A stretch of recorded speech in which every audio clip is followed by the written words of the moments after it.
Hi everybody, welcome to It Has Nothing to Do with Age or Gender. Today we have a real special program because we have a real special guest.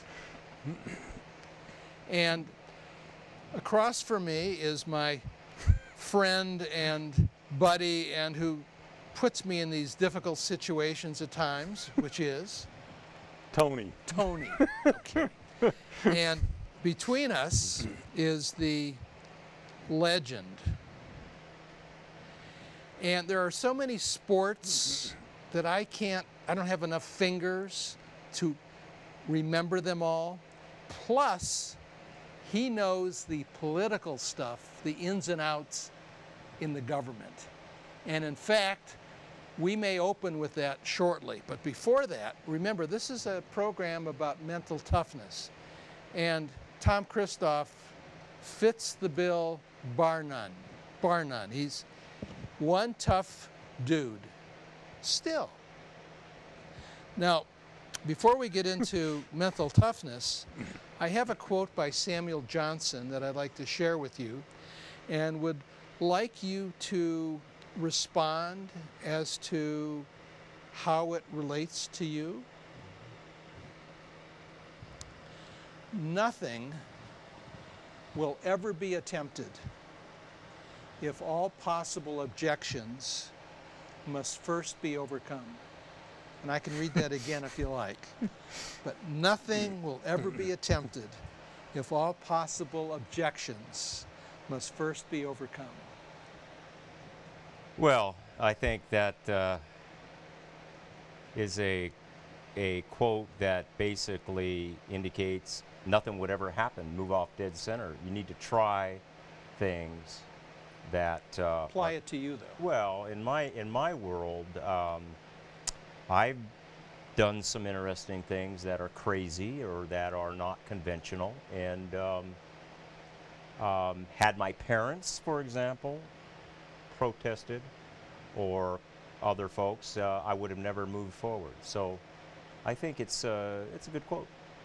Yeah. But give some Give specifics. some examples. Yeah. Yeah, I feel like I'm being baited here. Baited? Yeah. Yes. Oh, Tom. Yes. Never. Yes. Okay. Well, okay, I'll tell you a couple. Skydiving in the early days. Not before a lot of the perfection. I skydived quite a bit as both prior to my military career, and then once I joined the Marine Corps, I would basically just jump out of Hueys for fun. Not as part of a profession, it wasn't part of my specialty, but it was entertaining. This is a true story. I was based in Quantico, Virginia at the time, and I was in officers candidate school, or what they call the basic school, where second lieutenants are essentially trained before they go out to the fleet and get unleashed on the world. And I joined a club called the Quantico Skydivers at that point, and there were a lot of helicopter pilots getting time for in and out of Vietnam, Huey pilots, and we would buy them a bottle of scotch to fly us for a few hours, and they'd jump into an LZ. We'd give them a bottle of scotch, and they'd take us up for all day. We'd just go up, jump out. So that's a little unconventional. And did they drink the scotch first? No, they didn't drink it first. No, it's pretty, so there's an example of kind of what is, the objections of that nowadays would probably be, you probably couldn't do that. So that was a lot of fun.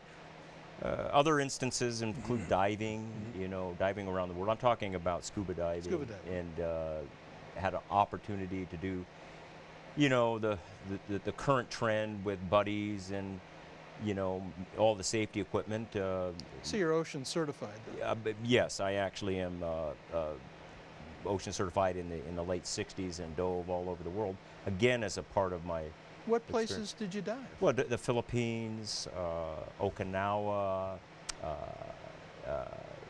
two in the overseas area, the islands off of Okinawa, Ishikawa, the Ryukyu chain, and then I dove in the early days off of Mexico, Cozumel, before Cozumel was a national park, Yucatan area, up and down the coast of California.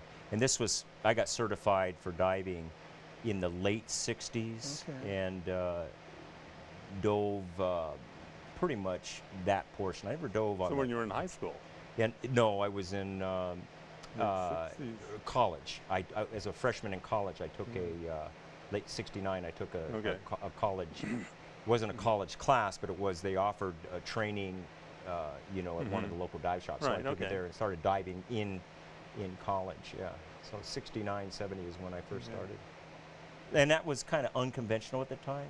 You are really a water person, aren't you? Enjoyed it. Enjoyed diving quite a bit, skydiving and scuba diving. Yeah. Well, what I'm thinking of, not only the scuba diving, but the rowing. And I wanted to hear about your rowing career, because you had that's another special place in your life, I believe. Yeah, and so Frank, you and I talked a few years ago when you got interested in crew or rowing. Sculling. Yes. And I started.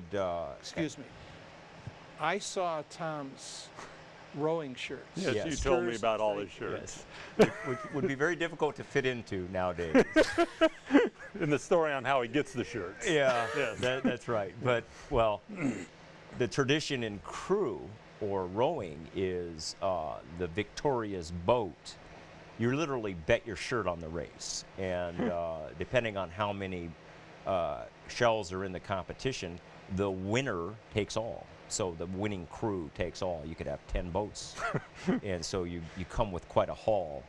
The crew experience started as a freshman in college. What college? Loyola Marymount. Okay. And I went to LMU, a Jesuit institution.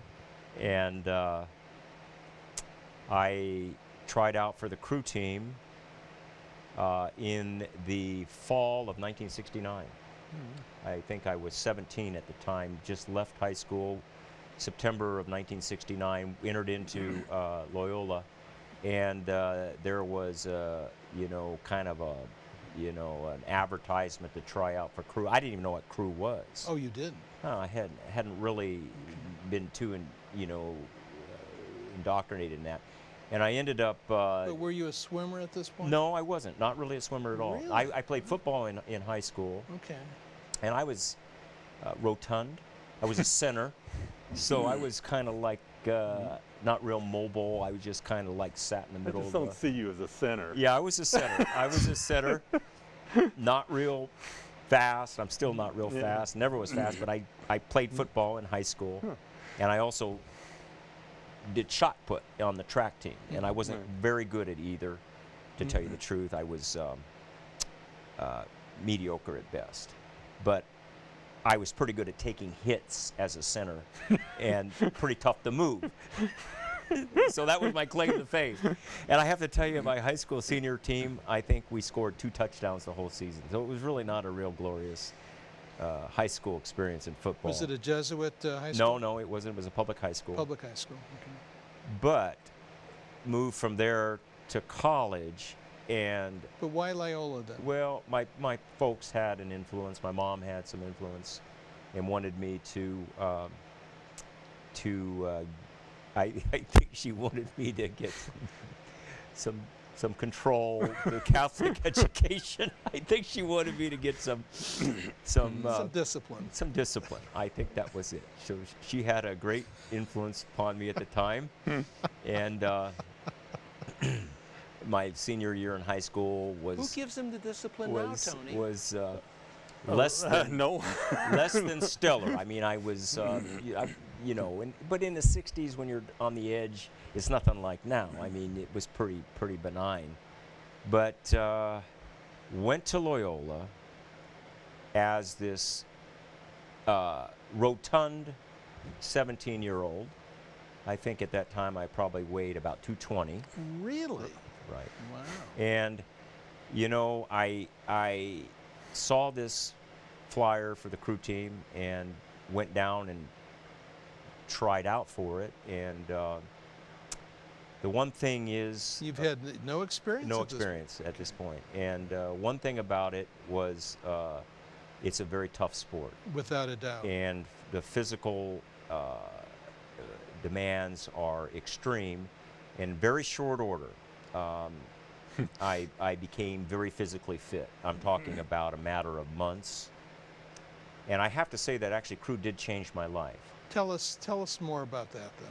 Because the life-changing experience of crew was, first of all, the physical demands are intense. The training is intense. Tell us about the that. training is, at that time, Loyola had a facility in Marina del Rey, and this is Southern California area, Los Angeles. And right up the road was the UCLA boathouse, and our boathouse was within a mile of theirs. Loyola is a very small college. Obviously, UCLA and the UC system is very large, and we competed against them as well as USC and many other Pac-10, Washington, Oregon, and everything. But the key is really the quality of the coaching and the training, and a small school can compete at a very high level with the discipline and the coaching and the resources that are put into the team. And fortunately, Loyola at that time had a very good coach. Who was that? Coach John Lind. Okay. One of the truly remarkable men in my life that did, in fact, provide a pathway for me to follow. And it was through crew, essentially. So you got your discipline, didn't you? Through crew, I got a lot of, I learned to endure agony, and I learned to endure it in a graceful way. Mental toughness. I mean, Raleigh, you're a little bit small. Right. So you had to work right. hard. I did. I did. Yeah. So crew, generally, the monsters in crew are typically in a boat of eight, an 8-man shell with a coxswain. You typically, the engine, the midpoint are these monsters that are 6'6" with a big reach and sculpted bodies that can really put the power. I rowed port, and I ended up stroking the freshman boat. So I was not the biggest in the boat, but for a white guy, I have rhythm. so the stroke, the lead, is the one that essentially sets the pace for the crew. And I ended up stroking the freshman boat, and it was I just was tough enough to be able to. So it really fit for you. And my boat, the freshman year, we were up until that point, the Loyola teams, we were the highest ranked freshman crew that the school had ever had. We did a lot of races. We did very well, and just go back to the mental toughness aspect of the crew. It's very physically demanding, and it's a 2,000-meter race. And at the end of that race, at the end of 2,000 meters, there's nothing left physically. You expend everything there is in your body in a burst. And a race is, depending on the wind conditions and in the water conditions, anywhere at those times with the resources and the boat and the technology, it was in the 6 to 7.5 to 8 minute range. If you were coming into a water conditions and all that. So if you think about that, you take a group of 8 men and women and a coxswain, and you launch from a dead stop to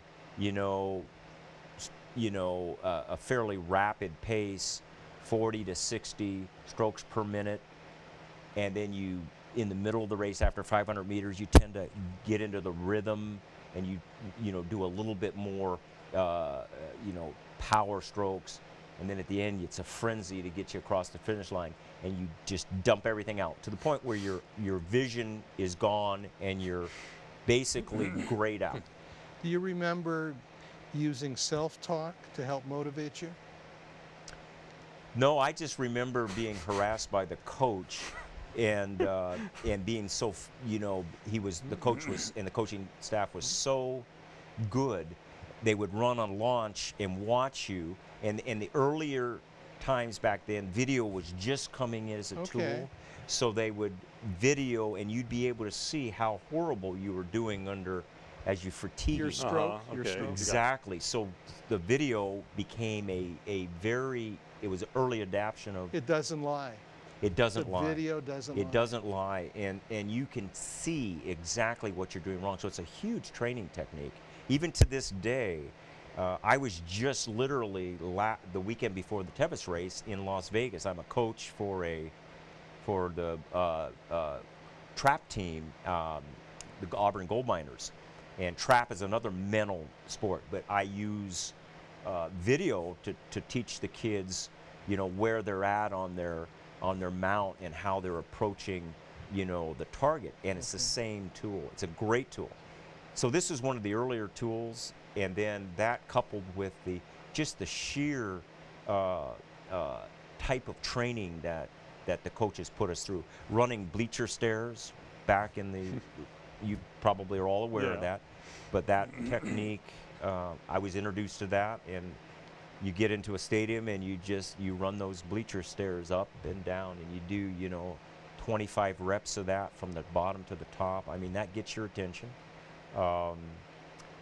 Just the sheer rowing, the miles that you row at different speeds, the competitive seat races when somebody's it's almost like tennis. You're seated, and then somebody's always trying to take your seat out of the boat. So there's this level of competition. Just to keep your place on the boat. Just to keep your place on the boat. And so you got to just persevere. And it's not just strength. See, some of the strongest guys have no finesse. Technique. So it's technique, it's finesse, it's being able to keep the boat balanced, because if you got somebody there thrashing back and forth, you're going to slow down the boat. So you've got to set the boat up and get the boat actually up and planing. Those of you that have boats, if you get the boat up and that's what you want to do with the shell. Great sport, tough. And I think that actually did change my life in, the 1969, 1970 time frame, because right after that, for those of you that are old enough to remember that time frame, it was not the best times. You were in Vietnam at the time frame, and I was, the draft for the college was there, the draft for the military was there, and everybody in my crew was trying to get college deferments and 2S. So, that was a very difficult time, and what I ended up doing because of the crew experience was I went ahead and volunteered to join the military at that point. In your sophomore year? In my freshman to sophomore year, I went ahead and joined the Marine Corps officer candidate program in the 1970 time frame. I just went ahead and joined because I had this experience with crew. I was pretty physically fit, and I just decided that to take the uncertainty away. So I joined the PLC program in that summer, and then they paid for part of my college, and then essentially I owed another summer in kind of like your son did. Yes, exactly, but the 72 time frame, and then I just was commissioned at the end of college. So there were a lot of my friends that were just getting drafted. Some of them were drafted out of college because they didn't hold their college deferment and others, and I just decided to go that route. As a 220-pound center as a high school, how much weight did you?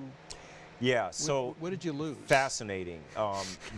Fascinating. So I was this like slug, right? Those are your words. Yeah, and I rode at about 165. You lost 60 pounds? Right. The old-fashioned way. This was not anything other than just sheer work, How many hours a day did you train? So what happened is workouts were 5 or 6 in the morning for a few, several hours, and then you go to class, and then there'd be an afternoon session. And that typically happened 4 days a week, and then the other day you do weight work, weight work or cardio work with the running and all that. And then during spring break, there were double sessions, so that you started in the fall to get ready. The actual races, the crew season starts, if I'm not mistaken, like in the, my memory serves me, in the late March, early April through June time. Spring. Spring. So all this training and getting ready is, fall, winter, and then you're emerging in spring. And the final set of, who's making the boat typically occurs in the double sessions on spring break, and then you find out who makes the boat. Okay. And the crew has a lot of traditions depending on the school and depending on where they're at. Some schools in our area, the freshman team had to wear mohawks, so the upperclassmen gave all the crew mohawks during that double sessions, and they weren't allowed to shave the mohawk unless they won their first race. So that was a tradition back, and I'm not sure it still holds true at Loyola. But so you had these 8 little Indians in a boat with the coxswain, with shaved heads in a strip, and we had to keep it until we won our first, which fortunately was our first race. It's a good incentive. So that we just shaved real good incentive. Yeah. So you row all 4 years? I rowed 3 of 4. 3 of 4, okay. My senior year, I had got in a motorcycle accident. Remember, I think? Yeah. Which is The why foot. I run Yeah. like, how yeah, I run. My Daffy Duck, biomechanics yes. are all. Let's tell everybody how you run. I run kind of like a wounded ape. My running abilities were affected for the rest of my life by a motorcycle accident that occurred in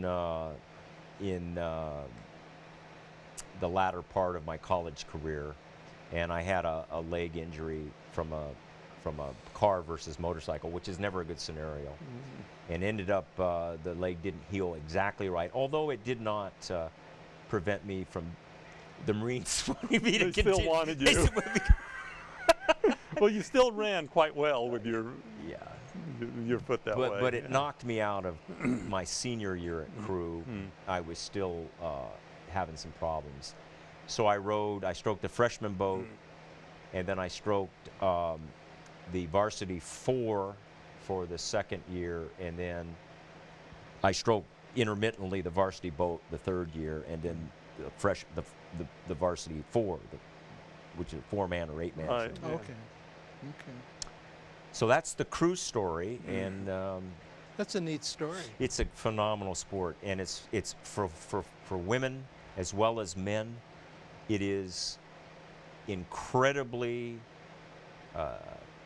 valuable sport, and it is probably, from a cardiovascular and from a total body, the best conditioning you can get.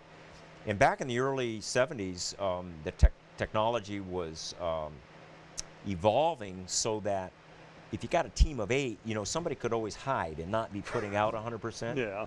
So, the ways the coaches could find out whether you really were putting out is they put you on an ergometer. And so the technology for an ergometer is essentially, you go on a rowing machine that's all dialed. Okay. So you can't lie, you can't hide, you got to put out. And so there is no way to hide. Yeah.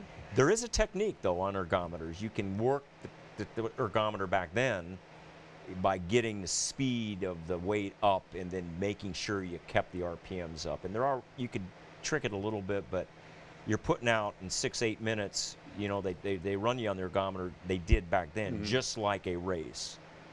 And so you'd have all the stats. And Yeah, Concept 2 is the state-of-the-art ergometer today. yeah, and back then it was pretty crude, where you basically had a flywheel and you just spun the flywheel up, and that had resistance against it. But it was nonetheless very effective. And it was that technology that led to the trials in the 1972 Olympics, where actually the team in the 72 Olympics in Munich was actually the Harvard team, but the coaching the U.S. Olympic team was looking around both the West Coast and the East Coast. You were close to making that squad. No, I was nowhere near it. There was probably 8 levels, but I made it to at least the first screening level.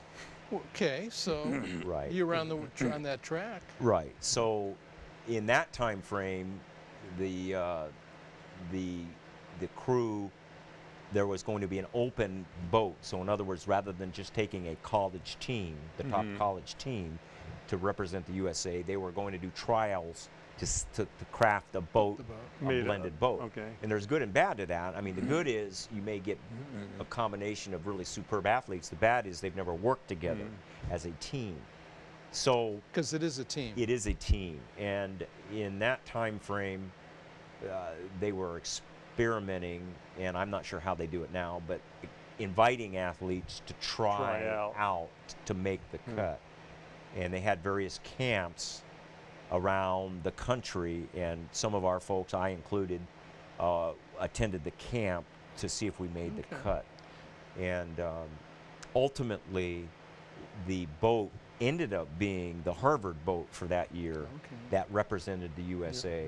And I remember the coach, Coach Parker, but nonetheless, it was still an exciting experience just to be able to mix shoulders with with that level. Yeah. Because that's the top level. Yeah, and I was way too small to be in that level. I mean, you know, the oarsmen that compete at that level are truly gifted. I was more in the middleweight section, but we didn't have a middleweight team back then, so I had to compete at the varsity level. Could you tell us also the meaning of the shirts that you've collected over the years? Because you still have them. I do. I have, and in fact, I think I showed them to you, up in my rafters. You did. You did. They have yet to be eaten by the mice. Boxes full of shirts that I haven't looked at them. I looked at them when you were there, of teams around the West Coast that we defeated, and I'm going to save them for my grandkids and pull them out and let them look at them. Is there one race that stands out? There was a race which was a event in the Newport Beach area, and it was a regatta, and every year they had a race in the Orange County. It was called the Orange County Regatta, I remember, and we were racing a 4 at that time, a varsity 4, and that's one race that strikes me as being the epitome of the team, because we had a very blended team of 4 of us, and we ended up coming from behind and winning out of 8 boats that race. And I remember it because they gave us little medals along with all the shirts that day, and it was just, everything clicked. The boat moved so well. It's unfortunate that one of the members of that boat has died of cancer, actually at an early age, and actually the coxswain of that boat also died in a scuba diving accident shortly thereafter. But nonetheless, it was one of those magic moments where everything worked. You get together with those teammates? We do. Occasionally, we have coalesced around our coach. John Lynn is well into his 80s now. Loyola dedicated a new boathouse recently. There's a story on the old boathouse that sank. Some would like to say I had something to do with it sinking. There's a story behind that. I must say on record that I deny that I had anything to do with the boathouse sinking. But that said, there might have been something there. Something. Okay. Something. That you're not totally denying you. Not totally denying it. It was one of those crazy things that happens. We could get into that story at another day, but it had to do with a salvage right of a vessel that had come up on the breakwater, on the outer breakwater in at the Marina del Rey area, and a friend of mine and I thought it would be just the wonderful idea to claim the salvage rights to this fairly large sailboat.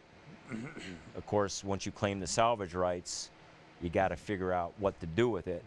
Well, our desire was to pull it back, and it was more of a submarine than a boat at that point. But we got it. We did get it up with enough brawn off the outer breakwater, with enough help from our crew members, big, strong idiots. We got it into the water and borrowed at night the launch, the coach's launch, pulled it in through Marina del Rey, and unfortunately tied it next to our boathouse, convinced the coach that we were going to pump it out and fix the hull.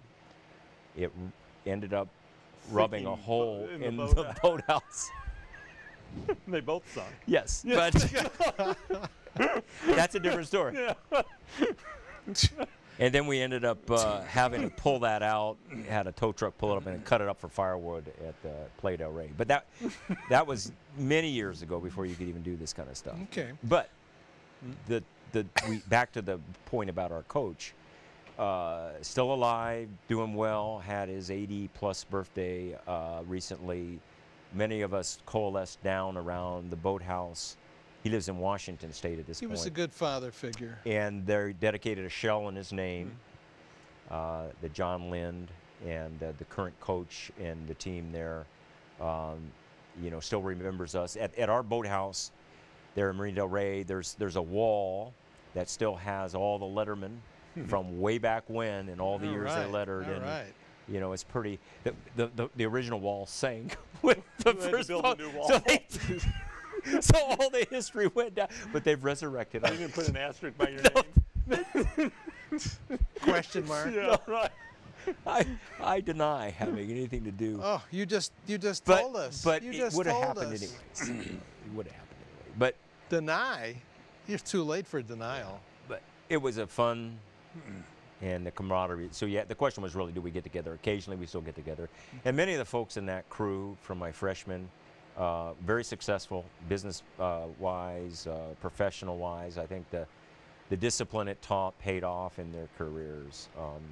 Unfortunately, we've lost some of our boat members to cancer, and as we all get older, they're going over to the big oar and the oarsman in the sky. But okay, great discipline there. Well, I wanted to switch now to the land because in this room at the moment, for our TV viewers, we have an audience today, and members of the audience plus the three of us, we're part of a sport called ride and tie, and that's how I met everybody through ride and tie. So I'd like you to tell the viewers a little bit about ride and tie, and also about your most dangerous ride and tie. Right. But tell us first about the sport of ride and tie. Yeah, and great sport, Frank, as you know, Tony, as you know. One unique sport. It was invented by a gentleman by the name of Bud Johns, who was, when he invented the sport, and I believe he was the marketing director for Levi Strauss. I believe that is in fact the case. And Bud, he was promoting the Western culture and the Levi brand, and he came across references in Western literature to two people on a horse covering vast distances, and he ran across some references to, how they would effectively cover great distances with one horse and two humans. And the sport of ride and tie was born literally in the early 70s, and it involves two humans and a horse, and the sport is covering a distance, a course, and one person starts on the horse and rides a certain distance, hops off the horse, and ties the horse to an obstacle, hopefully a tree, not always a tree, could be a post, could be a rock. And therein is some of the humor that comes into what you tie to. And then that person that dismounted takes off running. The partner behind, comes upon the horse. Hopefully. Hopefully doesn't run by the horse. Finds the right horse, mounts the horse.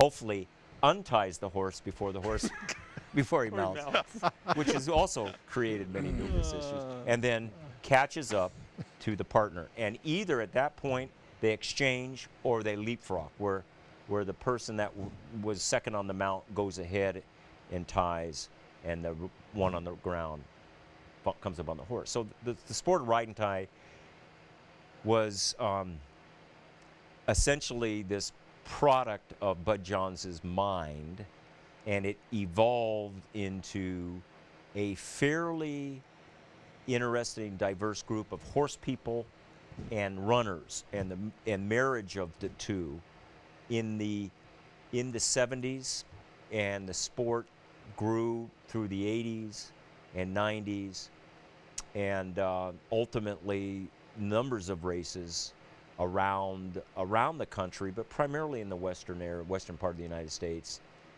And it still to this day is a sport. The numbers of participants have declined. At the peak, there would be as many as 250 teams, two-person and a horse team starting a ride and tie. I got involved in the 80s after the big, it was on the cusp. It was growing. And you have to remember back then, mountain biking didn't exist as a sport, and running wasn't really into the vogue yet. I mean, there wasn't as many, venues. Like every week. Every week. Yeah. And so, having the ability to combine running and horseback riding was a fairly unique combination and a couple different skill sets. So I found that to be challenging, and I had already had horses. As I mentioned, I was in the Marine Corps. My last duty station was Camp Pendleton, so I owned some property near Camp Pendleton, and had some horses at that point. And then when I left the Marine Corps, tell us the kind of horses. I started with a Morgan and a quarter horse, and then ended up getting the ride and tie bug in 1985. So I had left the Marine Corps in 1981. Okay. And my last duty station I mentioned was at Camp Pendleton. My wife and I at the time. Right. Does that come out right? My wife at the time. At that time. At that time. At that time. Right. You were married. I was married at that time. We bought some property near Camp Pendleton, and on this property we had room for horses. So we would ride quite a bit, she and I, and we had, as I mentioned, a Morgan and a quarter horse at the time. And I got wind of this sport of ride and tie. Actually, I got wind of it through my brother-in-law, who was a good runner, my wife's brother, Tommy Stubbs. And he sent me an article about ride and tie. Tommy was living up in Napa County area, and pretty good runner. And he said, "Hey, Tom, here's something you might want to look at," because he knew I was a runner and I had horses. So I literally just contacted the contact out of the article, and I do believe it was Steve Shaw. Oh, really? Who else? I do believe it was Steve Shaw, whose name was there. Who else? And Steve Shaw, Lon Clearwaters, Emmett Ross, all these guys were... Well, they were riding together. They were all riding together and were involved with the sport. And Lon Clearwaters lived up in the Palos Verdes, still does, in the PV Peninsula area. And so I got kind of involved in the group. Ended up teaming up with somebody that was local who had an Arab, or had access to an Arab. Mm-hmm. And so we ended up doing a ride and tie together. The first ride and tie was the Cuyamaca ride and tie that I competed in, and I believe it was 1985 or 86. Is that the ride and tie you want to talk about? No. No. Thereafter, did many ride and ties. Okay. From that point on, I believe I have well over 1,000 ride and tie miles. and I also have competed in a 100-mile ride and tie. And don't you hold the record in that? I do hold the record along with my partner Dan Barger at that point. He'll be on next week. Oh, very good. Yeah. I'd love to talk to Dan. Yeah. Dan and I competed in a 100-mile ride and tie using my real good horse Huckleberry, who is a multiple top 5 finisher of Tevis. We competed in, and I can't even remember what year it was. It might have been in the late 90s, early 2000. We competed in the Swanton Pacific ride and tie, 100-mile ride and tie, where the ride and tie was run in concert with the 100-mile endurance ride. And we ended up finishing that event in something like 16+ hours. And amongst the pure just horse people, I think we finished like 6th overall. But a caveat here, since you're getting Dan on the program, he probably ran 65 miles, and I probably ran 35. But maybe doesn't matter. It doesn't matter. Yeah, he's a very gifted runner. But the ride and tie is another. I've often said it's one of the most fun things you can do with your clothes on with a partner. And in fact, I partnered with you, Tony. We had many experiences. Yeah, we did. I remember that time where we were at Mustang. Was it Mustang? Where the mule? We were watching John Priest on the mule. I can't remember. Yeah. I know Robert was riding a mule one year, but I can't remember. Yeah, and I've done a ride and tie on mules before. It was more fun competing against you than. True, but I would always win most of the time. Here it comes. When we would compete. So yes, it was always fun. Had a number of great athletes as partners. Number of great athletes, including one of my more memorable ride and ties was with the member in the audience here, Chris Turney. Is that the dangerous one? No, I'm not to the dangerous one. We're building up. I'm building up to the time when we took Chris's horse, Buddy, Budweiser, yeah. Budweiser, to the Whiskey Town ride and tie, and Chris wanted to do a ride and tie and introduce his horse to how to do a ride and tie. The only problem is we never tied the horse. He wouldn't let us tie the horse. We had to travel as a pod. So the 3 of us traveled as a pod. I thought we were kind of like a group. The theme was there, but we would never leave the horse alone. You weren't really doing ride and tie. No, but it was a fun event. But I was back to the athletes that I had the privilege of competing with. Many of them, dear friends of mine, over many years. Christofk Shork. He did well in Tevis. Did well this weekend. Tevis. Christofk and I competed at the Nationals many times. Did real well. Dan Barger,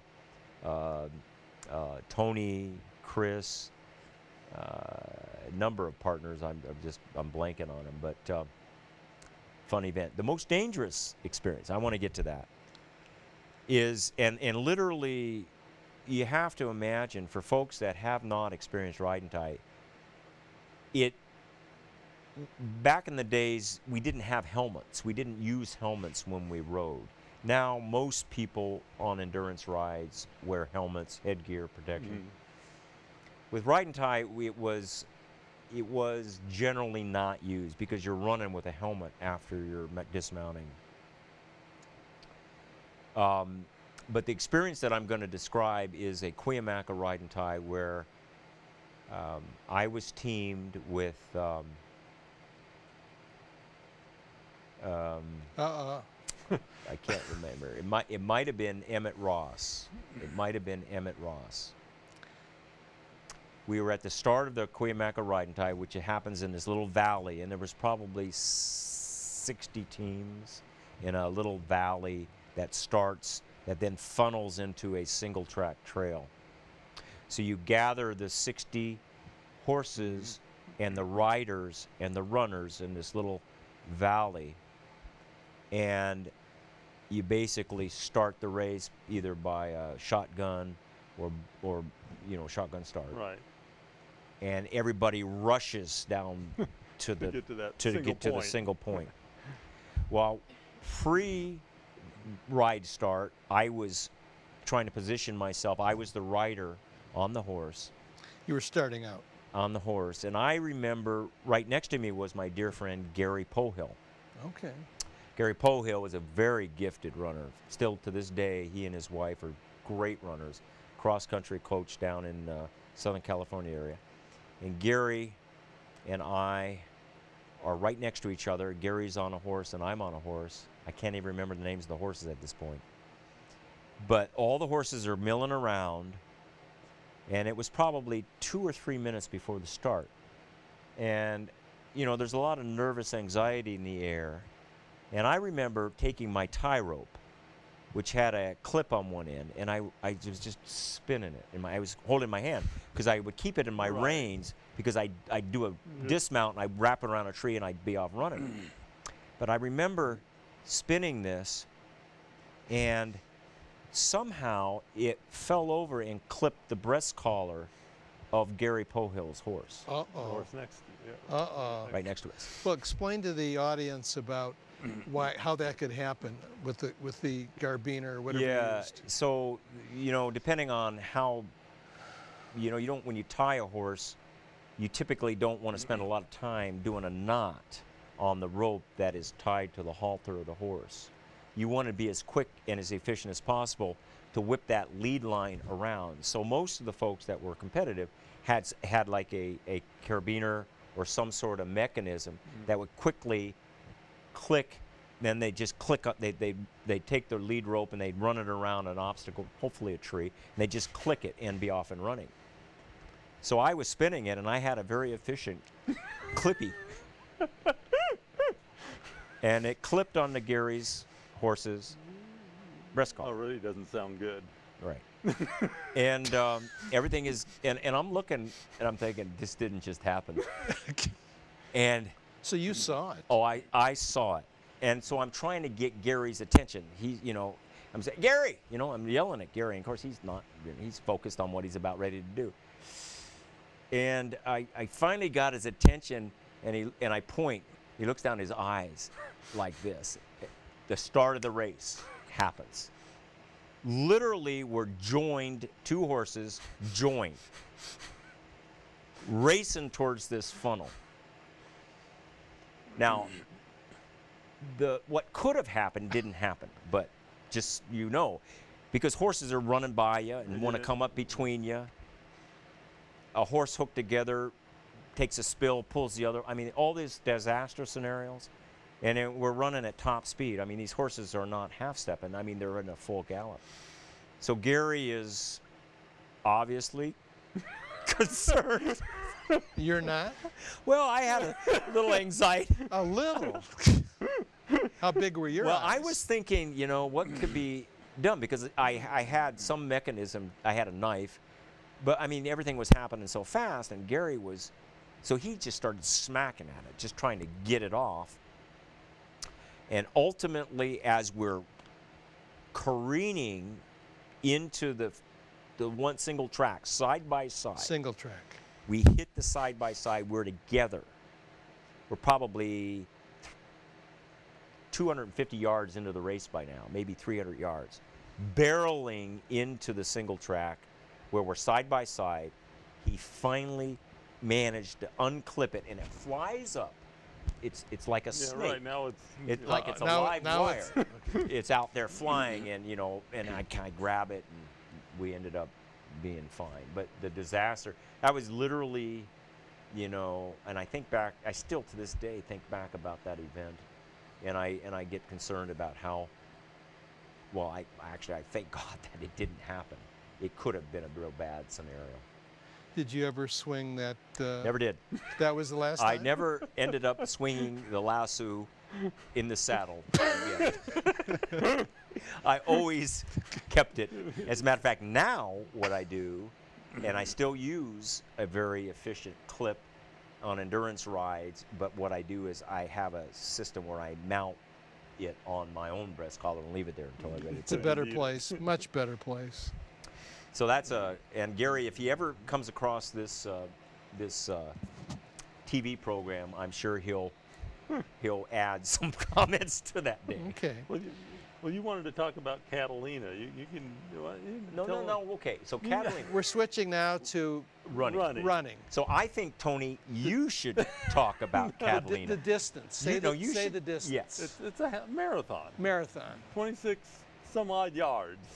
26 miles. So Tony, you should talk about the Catalina Marathon, since I had to carry you most of the way on that run. Well, I don't remember it that way, but how do you remember it, Tony? Well, actually, it starts off with there's 15 of us at this marathon. Riding tight.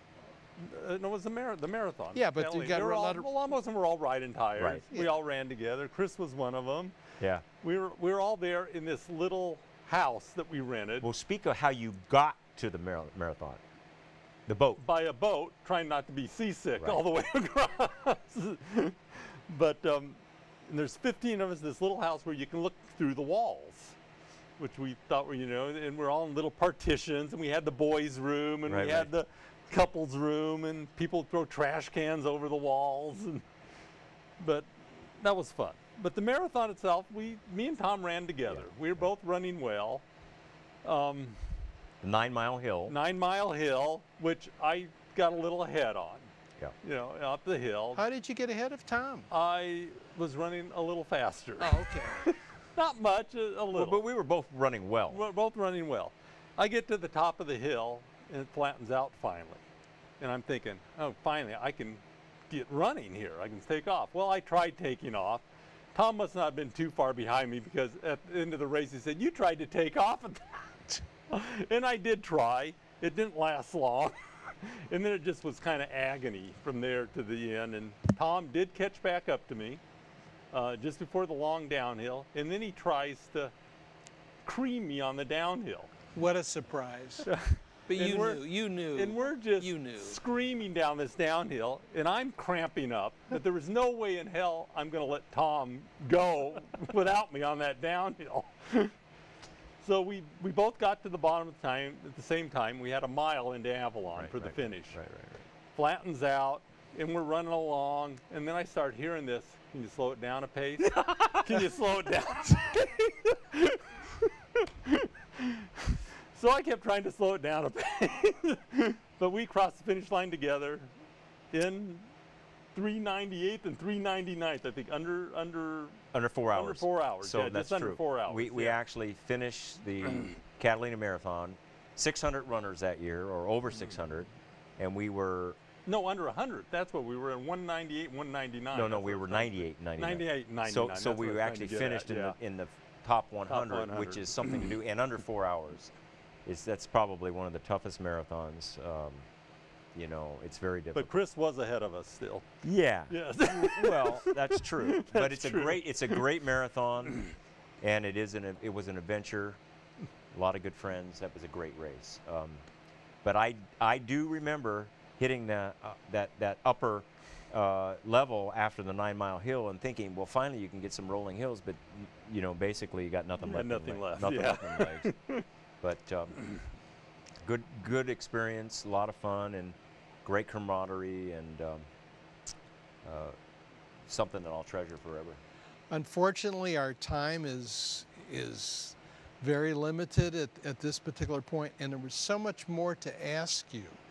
I wanted to find out more about how did you ever become head of air pollution and control? I mean, how'd that ever happen? Yeah, we can talk about that later. Plus Western States Trail. Western States Trail Foundation. Plus Crazy Man. Crazy Man. Also, the historic trail designation efforts involved, the staging areas we're looking at for the eastern side of Western States Trail, the Auburn staging area. We have a lot to talk about, but I think whenever you get slow times where other people say they don't want to come, you can come call me, Frank. I'll be willing and happy to come in. Okay, because there's so much more you have to offer. Well, I'm not sure I have a lot to offer, but it's fun to talk to you. And I'd actually like to talk about the kids' events, the trap shooting, and the coaching, which I find to be really a lot of fun, and this whole issue of your theme, which is really mental.